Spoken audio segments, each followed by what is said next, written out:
পাকিস্তানে আবারও ধুরন্ধর ব্যক্তি সক্রিয় হয়ে উঠেছে। ধুরন্ধর 2 মুভির পর সম্ভবত এই প্রথম কোনো অজ্ঞাত হামলাকারী পাকিস্তানে এমন একজন সন্ত্রাসবাদীকে গুলি করেছে যে ভারতের জন্য সবচেয়ে বড় হুমকি হয়ে দাঁড়িয়েছিল। আর এই সন্ত্রাসবাদীকে লাহোরে খতম করা হয়েছে। সে কতটা ভয়ঙ্কর ছিল তা এই তথ্য থেকে বোঝা যায় যে হাফিজ সাঈদের সাথে মিলে সেই লস্কর ই তৈবা জঙ্গি সংগঠন তৈরি করেছিল। প্রাথমিক রিপোর্ট অনুযায়ী এই সন্ত্রাসীবাদের অবস্থা অত্যন্ত আশঙ্কাজনক।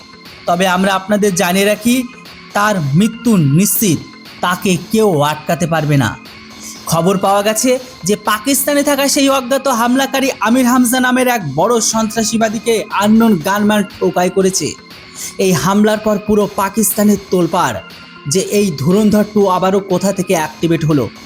আপনাদের জানিয়ে রাখি, আমির হামজার ওপর এই হামলা ঠিক সেই সময় হয়েছে যখন শাহবাজ শরীফ সৌদি আরবে ভিক্ষা চাইছিল আর অসীম মুনির ছিল ইরানে। পাকিস্তানের সরকার এবং সেনাবাহিনীর দালালি নিয়ে ব্যস্ত। এটাই ছিল আমির হামজাকে সফলভাবে হরিফাই বা খতম করার সেরা সুযোগ। এমতো অবস্থায় পাকিস্তানে থাকা এক অজ্ঞাত বন্দুকধারী আমির হামজাকে গুলি করে।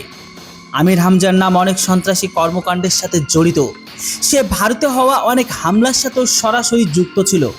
তবে আপনাদের এটাও জানিয়ে দিই যে আমেরিকার ট্রেজারি বিভাগ লস্কর ই তৈবাকে সন্ত্রাসী সংগঠন হিসাবে ঘোষণা করার পর আমির হামজাকে নিষিদ্ধ সন্ত্রাসবাদীর তালিকায় অন্তর্ভুক্ত করা হয়েছিল। আমির হামজা লস্কর ই তৈবার কেন্দ্রীয় কমিটিতে কাজ করছিল। তার প্রধান কাজ ছিল অর্থ সংগ্রহ করা, নতুন ছেলেদের নিয়োগ দেওয়া এবং আটক সন্ত্রাসীবাদীদের মুক্তির জন্য আলোচনা করা। আপনারা নিশ্চয়ই ধুরন্ধর মুভিতে দেখেছেন কিভাবে অজ্ঞাত হামলাকারীরা সন্ত্রাসীবাদীদের খতম করার প্রক্রিয়া শুরু করেছিল, যার প্রায় 4 বছর আগে ভারতীয় বিমান ছিনতাইয়ের সাথে যুক্ত জহুর মিস্ত্রির হত্যার পর শুরু হয়। ওই সময়ে পাকিস্তানের 20 থেকে 25 জন কুখ্যাত সন্ত্রাসবাদীকে খতম করা হয়েছিল। আর এখন এই ধারাই আমির হামজা পর্যন্ত পৌঁছে গেছে। অর্থাৎ অজ্ঞাত হামলাকারী হাফিজ সাঈদ থেকে খুব বেশি দূরে নেই, কারণ আমির হামজা হাফিজ সাঈদের খুব কাছের বৃত্তে ছিল। তবে যেটাই হোক, এই আননোন গানম্যানকে জানায় অনেক অনেক ধন্যবাদ।